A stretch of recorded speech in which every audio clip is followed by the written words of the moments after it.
นี่คือรายการกระหายเล่ารายการจะรวมของล้ำยำของเจ๋งคัดสรรสิ่งที่ดูเราต้องรู้สึกคูลจนตัวสั่นจะถูกนำมาเล่าอย่างหิวกระหายโดยผมเตตะวันวิหกรัตน์ครับ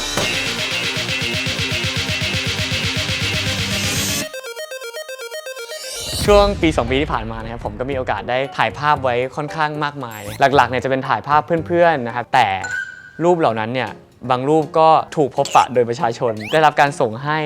แต่บางรูปเนี่ยผมเองก็ยังลืมไปเลยว่ามีรูปนี้อยู่ในเครื่องผมเนื่องจากท้ายปีแล้วเนี่ยผมก็เลยอยากจะมาแชร์กันในวันนี้นะครับว่าแต่ละรูปเนี่ยมันมีเรื่องราวมีสตอรี่ยังไงอะไรเงี้ยครับเดี๋ยววันนี้เนี่ยรูปที่ผมจะโชว์เนี่ยบางทีไอ้ครั้นจะใช้โทรศัพท์มือถือหรือว่าสมาร์ทโฟนอาจจะเล็กไม่จุตาจุใจท่านผู้ชมนะครับผมจะปริ้นออกมานะครับให้เห็นกันชัดๆเลยด้วยเครื่องนี้ครับ Canon Pixma รุ่น G3020 นะครับเครื่องพิมพ์ไร้สายแบบ 3-in-1 ที่บอกว่า 3-in-1 นะครับเพราะเจ้าเครื่องนี้นะครับสามารถทั้งพิมพ์ทั้งสแกนทั้งถ่ายเอกสารได้จบครบในเครื่องเดียวแอบบอกเลยนะครับว่าตั้งแต่ได้เจ้าตัวนี้มาเนี่ยผมก็เลิกที่จะต้องนั่งรถแอบมาปริ้นรูปแอบมาปริ้นบทที่ทำงานก็เห็นเครื่องประมาณนี้สามารถปริ้นได้เยอะมากประมาณแบบถ้าสีเยอะๆมากๆหน่อยก็อาจจะ150หน้าแต่ถ้าแบบเป็น text เนี่ยก็อาจจะได้ถึง 1,500 หน้าเลยทีเดียวที่สำคัญนะครับเวลาจะปริ้นเนี่ยปกติผมเนี่ยเวลาที่บอกมาแอบปริ้นเนี่ยครับต้องใช้ให้เขาปริ้นให้เพราะปริ้นไม่เป็นแต่เครื่องนี้ปริ้นเองได้ง่ายไม่ยุ่งยากเลยเพราะสามารถสั่งปริ้นเองผ่านโทรศัพท์มือถือได้ยิ่งถ้าใครนะครับ work from home เนี่ยบอกเลยว่ามีเจ้า Canon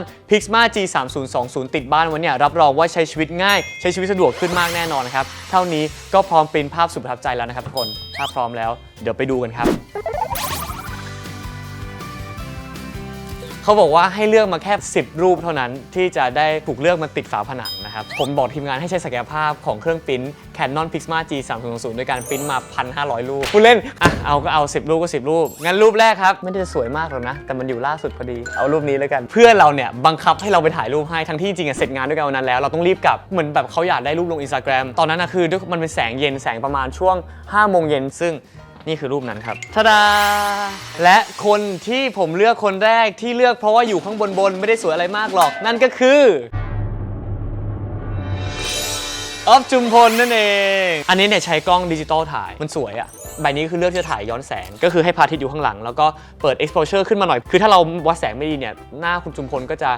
มืดแล้วก็วิงเวียนไปเลยประทับใจอีกอย่างหนึ่งก็คือเหมือนเป็นผมแล้วก็เพื่อนอยู่ในภาพเดียวกันเพราะนี่ครับเพื่อนแล้วก็ผมก็เลยรู้สึกว่าเรื่องรูปนี้เนี่ยมีสตอรี่ที่ผมชอบเขายังไม่พอใจรูปนี้ยังไม่ชอบด้วยนะถ่ายให้ไม่เอาอีกขึ้นตรงนั้นก่อนได้ไหมขนาดผมรีบนะแต่ก็ไม่ไปก็ไปถ่ายให้อีก ก็เลยเห็นบันไดก็เลยให้เขาเดินขึ้นไปแล้วก็แต่เนี่ยเราให้เพื่อนหันไปทางพระอาทิตย์แล้วก็เป็นมุมเฉียงๆหน่อยอะไรเงี้ยเนี่ยผมว่ารูปนี้แชะเดียวแล้วอยู่เลยเพื่อนให้ผมกลับบ้านได้เลยลองคอหาเขาหน่อยดีกว่าอุ้ยอยู่ที่ไหนกำลังไปฟิตเนสอุ้ยอยากฟิตด้วยอ่ะงั้นเดี๋ยวผมไปฟิตเนสกับเพื่อนนึงนะครับเดี๋ยวค่อยกลับมาเล่าต่อทำอะไรเนี่ยถ่ายรายการกระหายเล่าแล้วเขาให้เหมือนเลือกแบบรูปแห่งปีที่ประทับใจแล้วมันจะไปประทับใจใครได้นอกจากมึงอ่ะมึงยังรักกูอยู่หรอคุณนะ2 อันนี้ที่ไปถ่ายวันนั้นจำได้ไหมที่มึงบังคับกูมึงไม่ต้องพูดให้คนอื่นรู้กันชอบรูปไหนมากกว่ากันรูปนี้พอถ้ารูปนี้ชอบรูปนี้ใช่ไหมพอรูปนี้มันมีกูอยู่กับมึงด้วยไงตรงนี้ไงกูเป็นดวงตะวันใช่มึงเป็นแสงนำทางของกูไงเพื่อนกันทิ้งเลยนี้เอาวันนี้ทิ้งไปเลยโอเคเอาวันนี้มันรับกันไปหมดเลยไงการโพสของมึงเสื้อผ้าของมึงแสงระหว่างรอยเว้าของกล้ามกูเนี่ยก็สวยมันอะไรมึงนะอะไรของมึงนะกูเขินเลยกูต่อละงั้นเลือกรูปนี้นะโอเคครับบ๊ายบายครับและรูปประทับใจแห่งปีนะครับคือรูปคู่ของคนถ่ายและผู้ถูกถ่ายนะครับรูปผมและเพิง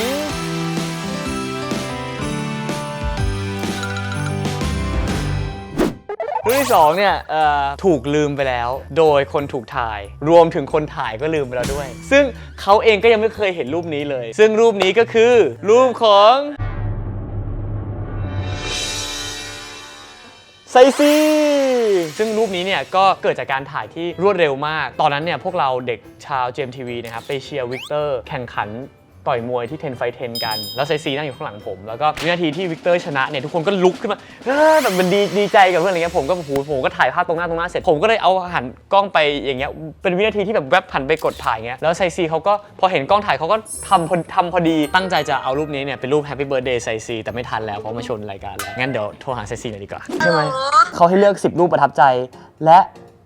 คนที่ปิ๊งขึ้นมาในหัวพี่เลยก็คือน้องที่ผิวดีคนนี้อะไรอ่ะเป็นรูปที่พี่เคยบอกไซซีว่าพี่จะใช้แต่ว่า ดือนหนึ่งเต็ม ซีไม่เคยเห็นรูปนี้พี่อยากรู้ว่าซีจะจำได้หรือเปล่าว่าตอนไหนงั้นถ้าพี่โชว์แล้วให้ซีพูดนะว่ามันคือตอนไหนแล้วกันยังไงนะ1 2 3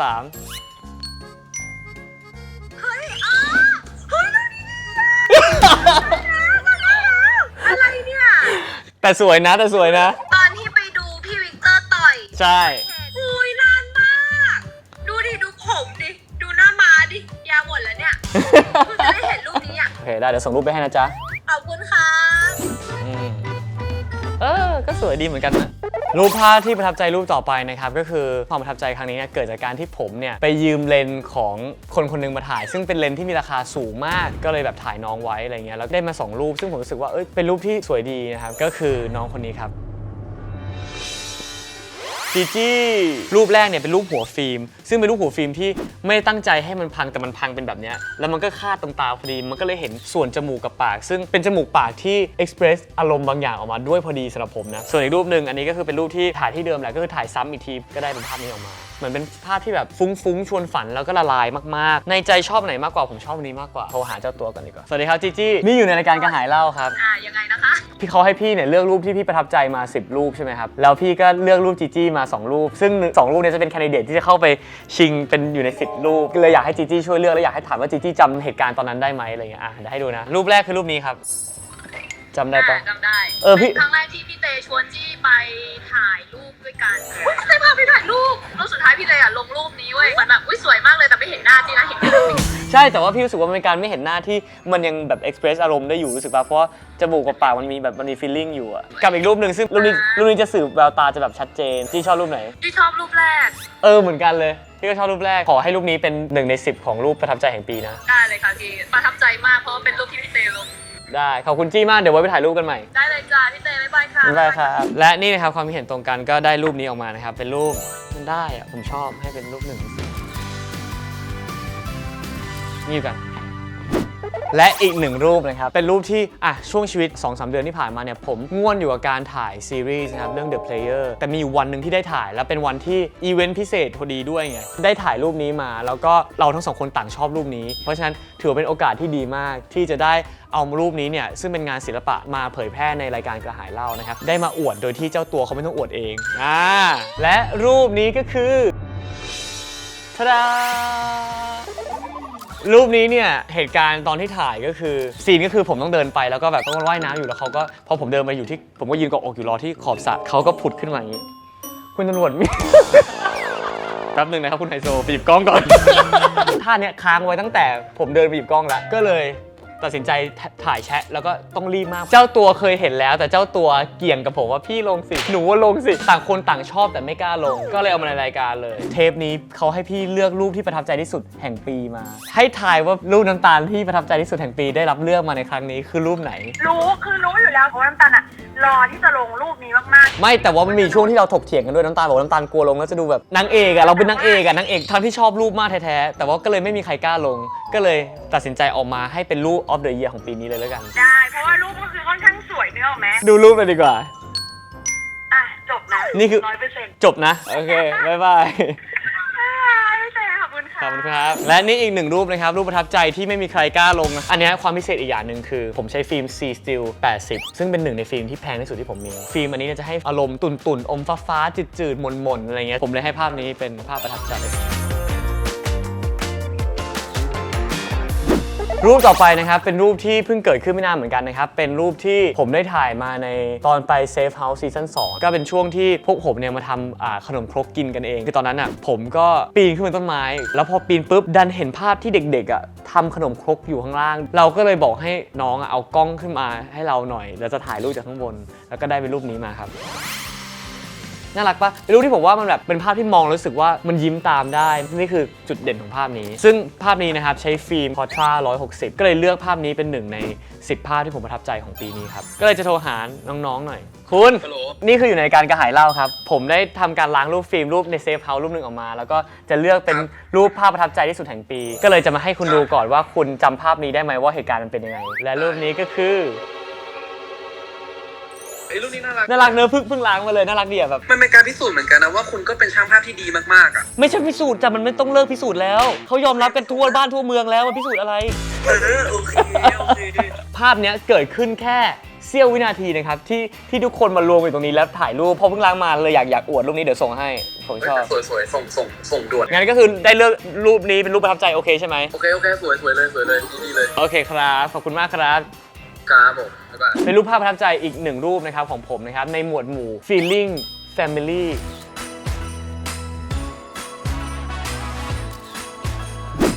ผ่านไป 5 คนแล้วนะครับก็ผมขอมา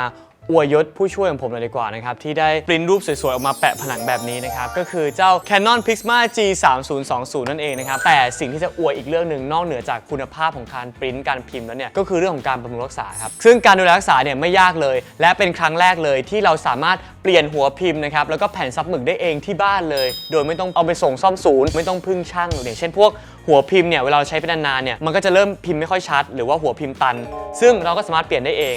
อยากรู้ว่าง่ายแค่ไหนเดี๋ยวผมทำให้ดูเลยสมมติ cover เป็นคุณแม่บ้านโอ้ยลูกก็ปริ้นรูปมาเยอะแยะแล้วแม่จะปริ้นเอกสารไปบ้างหัวพิมพ์ตันอีกโอ้ยเรียกช่างดีไหมเนี่ยไม่ต้องเลยลูกบอกไม่ต้องลูกบอกง่ายมากเฮ้ยเปิดไปอย่างนี้เจอเลยแล้วก็เปลี่ยน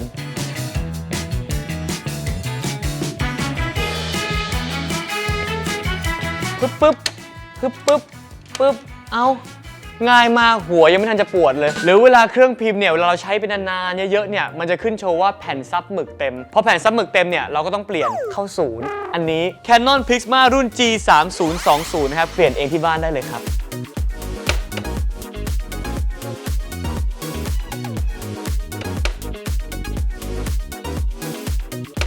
ได้แผ่นซับหมึกใหม่ละงงใจเปลี่ยนแผ่นซับหมึกเสร็จปริ้นไปเป็น100 รูปหมึกหมดอีกสมมติออกมาจากบ้านพอดีพี่พรครับพี่พรเปลี่ยนสีหมึกให้หน่อยได้ไหมครับพอดีสีหมึกหมดสีหมึกอะไรลูกพี่พรไม่รู้เรื่องเลยแล้วพี่พรทำผิดขึ้นมาไม่เป็นไรครับพี่พรเดี๋ยวพี่พรลองดูมันง่ายมากเลยครับคุณเตจะเติมสีอะไรนะคะสีฟ้าสีฟ้ามันก็มีกับสีฟ้ามันเข้ากันพอดีเลยนี่คุณเตนั่นจะเปิดยากแน่เลยเปิดแค่นี้เองเหรอเราใส่เข้าไปยังไงใส่เข้าไปแค่นี้เองเหรอง่ายมากเลยค่ะเดี๋ยวพี่พรทำเองเติมทุกสีเลยตายพี่พรทำได้ใครก็ทำได้ค่ะเห็นไหมครับว่าใครๆก็ทำได้ถึงเราตัวไม่อยู่เราฝากใครทำก็ไม่มีปัญหาเรื่องการเปลี่ยนสีผิดทำไม่ได้งงตรงไหนเปิดยังไงไม่มีปัญหาครับเพราะว่าทุกอย่างเขาออกแบบมาให้ทำได้ง่ายมากตัวสีแมทช์กันว่าสีชัดเจนเลยว่าอันนี้ขวดสีฟ้าเติมล็อกสีฟ้าและที่สำคัญคือตัวเขี้ยวล็อกเนี่ยมันเป็นแบบเฉพาะสีฟ้าก็จะเขี้ยวล็อกแบบหนึ่งเพราะฉะนั้นเนี่ยไม่ต้องห่วงว่าเราจะเอาสีนี้ไปเติมสีนี้เพราะว่ามันเข้ากันไม่ได้ครับและมันไม่หกเลอะเทอะครับเพราะเขาดีไซน์เป็นอย่างดีนะครับมันไม่ต้องบีบเวลาเทสีลงไปเพราะฉะนั้นเนี่ยไม่ต้องห่วงว่ามันจะหกเลอะเทอะเลยก็คือแค่คว่ำเติมเสร็จเอาออกปิดแค่นี้เองครับเรียบร้อยใช้งานง่ายสะดวกสุดๆนะครับผมใครชอบความสะดวกสบายนะครับจัดรุ่นนี้ไปเลยนะครับรับรองว่าตอบโจทย์แน่นอนครับโอ้โหพอเปลี่ยนหมึกปุ๊บก็ปริ้นได้อย่างเยอะเลยครับโหยยังไงดีงั้นขอรูปนี้แล้วกันรูปนี้นะครับก็เป็นอีกหนึ่งรูปนะครับที่เกิดขึ้นที่เดียวกับรูปด้านนี้นะครับก็คือในบ้าน Safe House Season 2 นั่นเองนะครับซึ่งรูปนี้เนี่ยผม AJ JJ 3 คนได้รับมอบหมายให้ติดธงเป่าลูกโป่งก็มาแขวนตามต้นไม้อะไรเงี้ยแล้วก็คนที่ทำคนเดียวรู้สึกจะเป็น AJ ส่วนผมกับ JJ เนี่ยก็คือเล่นปีนต้นไม้กันพอผมปีนขึ้นมาเนี่ย JJ ก็ทักว่าอุ้ยพี่ถ่ายรูปไม่เดี๋ยวผมถ่ายให้ผมก็เลยบอกไม่เดี๋ยวให้ JJ ปีนขึ้นไปแล้ว AJ มายืนตรงนี้อยากถ่ายแบบคู่พี่น้องฝาแฝดมันมีความลิงก์กันเราจะสามารถแบบมองความรู้สึกของคน2คนที่หน้าคล้ายๆกันแต่แบบส่งผ่านความรู้สึกที่แตกต่างกันออกมาได้ผมเลยเลือกรูปนี้ครับนี่คือรูปแฝดครับรูปนี้คือถ่ายตอนประมาณบ่าย 2แต่อันนี้คือตอนประมาณเที่ยงอะไรประมาณนี้มันเป็นช่วงที่แสงยากมากก็คือแบบแสงไม่สวยเลยว่าง่ายๆแล้วก็มันค่อนข้างจะย้อนแสงด้วยการที่สีแบบมีความจืดๆและเป็นแบบนี้มันให้ฟีลลิ่งของความเป็นฟิล์มดีนะขอเลือกรูปเด็กแฝดทั้ง2คนนี้เป็นหนึ่งในภาพประทับใจของปีนี้ครับรูปต่อไปนะครับคือรูปคุณย่าของผมนะครับนี่เป็นรูปที่ผมไปถ่ายมาตอนที่ผมไปเชียงใหม่นะครับ2 รูปอันแรกเนี่ยครับให้ความรู้สึกผมรู้สึกว่ามีความแบบ อบอ้อมอารีดูแบบมีความสุขอะเป็นคนแก่ที่มีความสุขแล้วก็ได้รับพลังบวกแล้วก็อะไรอย่างเงี้ยผมเลยชอบภาพนี้มากที่มันมีความหมายกับผมมากคือผมเป็นคนชอบถ่ายรูปมากแต่ย่าเป็นคนที่ไม่ยอมถ่ายรูปเลยเวลาถ่ายรูปปุ๊บหน้าเขาจะบึ้งแล้วแบบถ่ายอะไรไม่ถ่ายไงเพราะฉะนั้นเวลาได้รูปย่าที่ยิ้มมาเนี่ยผมจะดีใจมากมีความหมายกับผมมากเพราะย่าเนี่ยจะไม่มองกล้องจะไม่ยิ้มจะไม่แอคอะไรเท่าไหร่อะไรเงี้ยพอได้รูปนี้มาผมเลยชอบมากแต่ผมเลือกรูปนี้ครับรูปนี้ให้ความรู้สึกของความเป็นคุณย่าที่ผมรู้จักมาตั้งแต่เด็กก็คือเป็นคุณย่าที่อบอุ่นมันจะมีความถ่ายย้อนแสงหน่อยแต่ว่าบังเอิญวัดแสงได้พอดีก็คือฉากหลังกับตัวแบบเนี่ยก็ได้ความบาลานซ์พอดีแล้วก็ได้ความอบอุ่นจากคุณย่าออกมาเต็มพิกัดงั้นขอพูดอันตกรอบคร่าวๆนิดนึงนะครับเป็นอีกหนึ่งรูปที่ผมชอบมากคือรูปเจนเนี่ยจริงๆเป็นรูปที่ไม่มีอะไรเลยนะแบ็คกราวด์อะไรไม่มีอะไรแต่ว่าอันเนี้ยจะเป็นเวย์เดียวกับน้ำตาลคือภาพมีพลังที่อินเนอร์ของน้องอ่ะเนี่ยดูเจนเนี่ยรูปนี้ดิครับผมรู้สึกว่าคือเขายืนเฉยๆหันข้างแล้วก็หันมามองแค่นี้แต่ว่าต้องยกความดีความชอบให้ตัวแบบเลยคือแบบเขามีพลังมากอะไรเงี้ยสายตาการทำหน้าเนี้ย2 อันนี้อะไรเงี้ยก็เป็นอีกรูปพอร์เทรตที่ผมชอบมากๆเหมือนกันอีกหนึ่งในรูปที่น่ารักดีนะครับเป็นรูปข้าวตังตอนนั้นไปถ่ายรายการกระหายเหล้านี่แหละสำหรับผมในรูปนี้มันไม่ได้รูปที่สวยมากหรืออะไรแต่ว่ามันให้ความรู้สึกสบายแล้วรู้สึกเป็นมิตรกับคนในภาพรู้สึกว่าเราพร้อมจะไปเที่ยวกับเขาอะไรเงี้ยซึ่งผมให้ฟีลลิ่งเท่านี้แต่ก็ที่เต็มแล้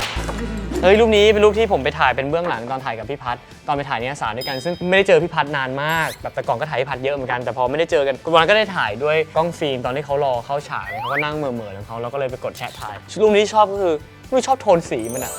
นสวยดีนะโทนสีอันเนี้ยเพิ่งลองใช้กล้อง G2 เลือกเลนส์ที่เป็นหลังละลายแล้วก็รู้สึกว่าหลังละลายกล้องฟิล์มก็สวยดีเหมือนกันแล้วได้ฟีลลิ่งได้มูดดีสีสวยอะไรเงี้ยอันนี้ตกรอบเพราะว่ามีไปแล้วแต่จริงๆรูปนี้นะครับเป็นรูปออฟที่ไปถ่ายที่ญี่ปุ่นนะครับเป็นรูปที่ผมชอบมากเพราะว่าเป็นรูปที่ได้มูดมากเหมือนแบบเป็นรูปเก่าๆฟิล์มหนังสไตล์มันมีความแบบภาพเก่าภาพย้อนยุคแล้วมันมีความเท่ในตัวนี่คือออฟยืนอยู่ตรงที่จะข้ามถนนแล้วมันหันมาแล้วผมก็ถ่ายแชะได้พอดีอะไรเงี้ยพอเปลี่ยนนะครับผมชอบรูปนี้มากกว่าแล้วโอเคเพิ่งปริ้นเสร็จก็เลยเพิ่งอีกรูปที่ชอบมากคือรูปนี้ครับรูปไบรท์ที่ไปถ่ายแฟนคลับชอบที่แบบไบรท์ก็เป็นหนึ่งคนที่แบบที่ไม่ต้องทำหน้าอะไรมากมายแต่แบบสื่อสารออกมาผ่านความนิ่งๆของเขาเป็นคนมีอินเนอร์ง่ายๆผมชอบรูปนี้คือรูปน้องกันนะครับเซตเดียวกับออฟวันนั้นก็คือเป็นรูปที่ใช้ฟิล์มซีสติลถ่ายเหมือนกันกับคริสนี่คือเซตเดียวกันเลยคือเซตที่ถ่ายที่ญี่ปุ่นเหมือนกันแล้วก็ใช้ฟิล์มแบบเดียวกันมันจะมีความแบบเรโทรที่สวยมันแบบมันเขาเรียกภาพมันเก่าๆแล้วมีความเหงาชอบองค์ประกอบของมันคือมีรถสีน้ำเงินรถสีฟ้ารถสีเหลืองแล้วคริสใส่เสื้อสีแดงอยู่ตรงกลางถือว่าเป็นรูปที่สวยมากกำลังเลือกกับรูปนี้ว่าจะเอารูปไหนเป็นรูปที่7ดีรูปนี้ก็เป็นรูปที่ผมชอบมากผมไปถ่ายที่ไอร์แลนด์กับเฟยนะครับตอนนั้นเฟยทำผมสีเงินแล้วเฟยกำลังถ่ายรูปอยู่ตรงเขาเรียกว่ายอดคลิฟยอดภูเขายอดผาอะไรเงี้ยแล้วผมก็อยู่ข้างบนเฟยผมก็เลยถ่ายอีกทีได้ทั้งวิวได้ทั้งเฟยด้วยอะไรเงี้ยเป็นรูปที่ผมว่าผมชอบแล้วก็มีความหมายเหมือนกันผมขอเลือกรูปเฟยเลยกันเพราะตัวนี้เนี่ยใช้กล้องฟิล์ม M6 ถ่ายเป็นกล้องที่ถ่ายค่อนข้างยากด้วยต้องหมุนเองหมุนโฟกัสเองมันจะมีมิติขึ้นแล้วเราแบบนะครับตรงนี้ก็จะเอาโฟกัสนิดๆแต่ว่าถ้าเอามากไปก็จะไม่สวยก็เนี่ยผมว่าผมชอบรูปนี้รูปนี้นะครับก็อันนี้เป็นรูปที่อยากจะเล่าให้ฟังว่าบางทีการถ่ายฟิล์มเวลาใช้กล้องดีเกินใช้ฟิล์มดีเจอแสงดีอะไรเงี้ยบางทีมันก็จะแบบพอมันเพอร์เฟกต์ไปหมดหรือมันจะไม่มีอะไรในเรื่องเลยนึกออกปะซึ่งรูปนี้ก็อาจจะเกือบจะเป็นอย่างนั้นแต่ว่าโชคดีที่ลุคเขามีความแบบก็มีอินเนอร์อะไรของเขาอันรูปนี้ก็คือได้อินเนอร์ของลุคช่วยไม่งั้นก็จะเป็นรูปแบบทั่วๆไปอะไรเงี้ยมันเหมือนขาดเสน่ห์ของความเป็นฟิล์มบางอย่างไปลุคที่มีอินเนอร์หน้าเนอร์อะไรของเขาผมเลยทำให้รูปนี้ดูดีขึ้นมาที่ผมชอบนะครับและรูปอีกรูปหนึ่งที่ประทับใจที่เลือกมาในวันนี้นะครับก็คือรูปนี้ครับนี่คือรูปนิวที่ผมไปถ่ายตอนไปทำงานที่เชียงใหม่นะครับด้วยกันอันนี้เป็นฟิล์มธรรมดามากแล้วที่ผมชอบนี้คือแบบด้วยความไม่ได้ตั้งใจมากด้วยกำลังจะเข้าไปถ่ายทำด้วยกันแล้วผมก็หยิบกล้องขึ้นมาเนี่ย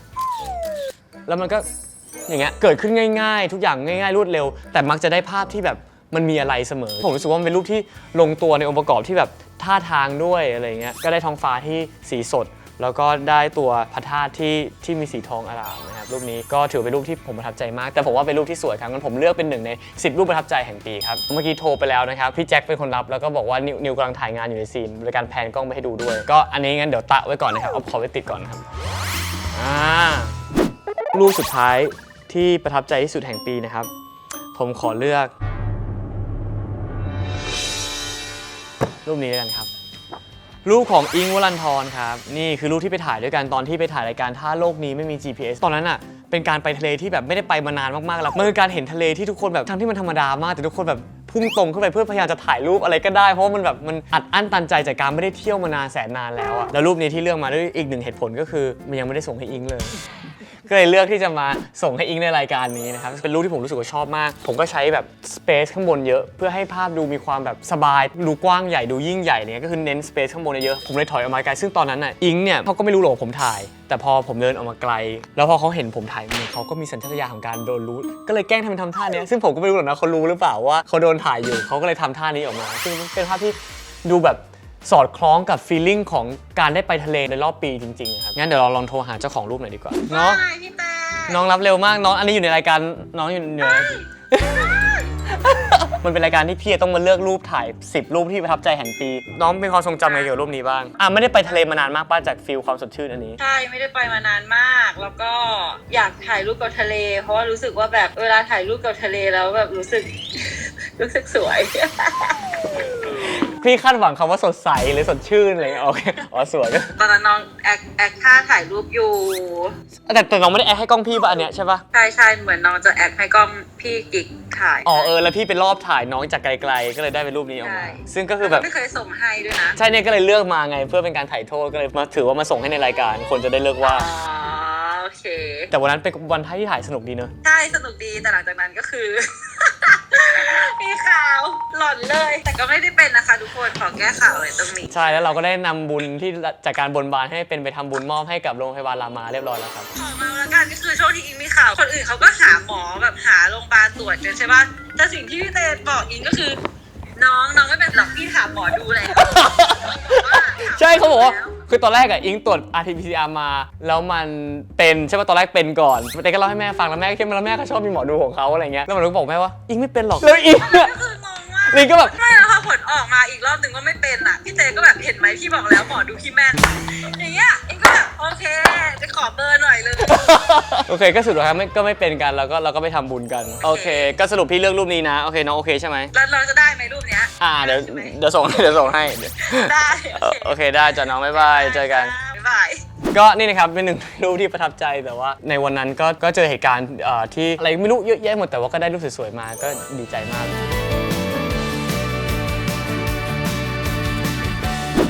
และนี่นะครับคือ10รูปประทับใจที่สุดของผมนะครับในปีนี้นะครับผมก็แถมหน่อยแล้วกัน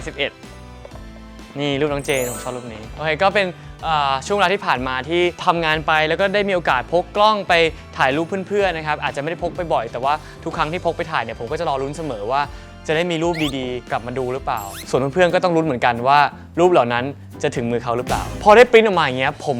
แอบรู้สึกดีมากๆเหมือนกันนะเพราะว่าตัวผมเองเนี่ยเคยมีโอกาสทำนิทรรศการภาพถ่ายเงี้ยตอนแรกรูปภาพเนี่ยเวลามันอยู่ในจอดิจิตอลหรืออยู่อะไรเงี้ยมันก็จะมีความสวยอีกฟีลนึงที่เราได้ถูกไหมครับแต่เวลาปริ้นออกมาแล้วมันจับต้องได้อะผมรู้สึกว่ามันก็เป็นอีกฟีลนึงที่หน้าจอให้ไม่ได้ที่ผมทำนิทรรศการแล้วปริ้นออกมาแล้วใส่กรอบแล้วเดินมองเนี่ยมันรู้สึกเลยว่าแบบมันเหมือนมี value บางอย่างที่เพิ่มขึ้นมาจากการที่พอเป็นภาพแบบเนี้ยครับเป็นภาพที่แบบจับต้องได้ก็วันนี้ก็เลยต้องขอบคุณนะครับผู้ช่วยของผมอย่าง Canon PIXMA G3020 ด้วยนะครับที่ทำให้ผมเนี่ยได้ปริ้นรูปสวยๆรูปประทับใจแห่งปีออกมาแบบนี้ครับก็ตอนนี้นะครับใกล้ปีใหม่แล้วนะครับก็ขออวยพรให้กับเพื่อนๆทุกคนนะครับชาวกระหายเล่านะครับพี่ๆทีมงานรวมถึงตัวผมเองนะครับเจอแต่สิ่งดีๆนะครับแล้วก็เก็บเรื่องราวดีๆของปีที่แล้วไว้เป็นความทรงจำเหมือนภาพถ่ายพวกนี้นะครับแล้วก็ขอให้ปีหน้าได้สร้างความทรงจำใหม่ๆที่ดีๆด้วยกันนะครับสำหรับกระหายเล่าวันนี้นะครับขอลาไปก่อนนะครับเจอกันใหม่นะครับ6 โมงเย็นทาง YouTube Channel GMM TV ครับลืมไม่ได้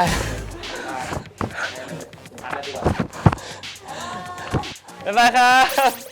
ขอขอบคุณ Canon G Series ใหม่เปลี่ยนทุกสิ่งให้เป็นเรื่องง่าย